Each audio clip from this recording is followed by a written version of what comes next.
என்னம்மா current bill மாதம் ஏறிக்கிட்டே போகுதா? அதுக்கு காரணம் நம்ம ஃப்ரிட்ஜ் யூசேஜா கூட இருக்கலாம். ஆனா கவலைப்படாதீங்க, கிச்சன் எக்ஸ்பர்ட் சொல்ற இந்த ஈஸி டிப்ஸ் ஃபாலோ பண்ணா கரண்ட் கொஞ்சம் சேவ் ஆகலாம். ஃப்ரிட்ஜ் டோரை அடிக்கடி திறக்காதீங்க. ஒவ்வொரு தடவையும் திறந்தா கூல் ஏர் வெளியே போயிடும். அப்புறம் ஃப்ரிட்ஜ் அதிக கரண்ட் எடுத்துக்கும். சூடான சாப்பாட்டை டைரக்டா ஃப்ரிட்ஜில் வைக்கக்கூடாது. அப்படி வச்சா ஃப்ரிட்ஜ் உள்ள டெம்பரேச்சர் அதிகமாக ஆகிடும். ஃபுட் கொஞ்சம் ஆறிய பிறகுதான் ஃப்ரிட்ஜில் வைக்கணும்.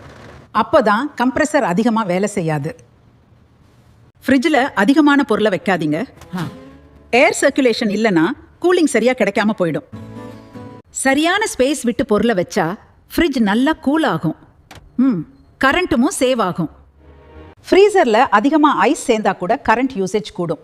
அதனால மந்த்லி ஒன்ஸ் க்ளீன் பண்ணுங்க. டோர் ரப்பர் லூஸ் ஆயிட்டா கூல் ஏர் லீக் ஆகும். அதனால ரப்பரை செக் பண்ணுங்க. இந்த சிம்பிள் டிப்ஸ் ஃபாலோ பண்ணா கரண்ட் பில் குறையும்.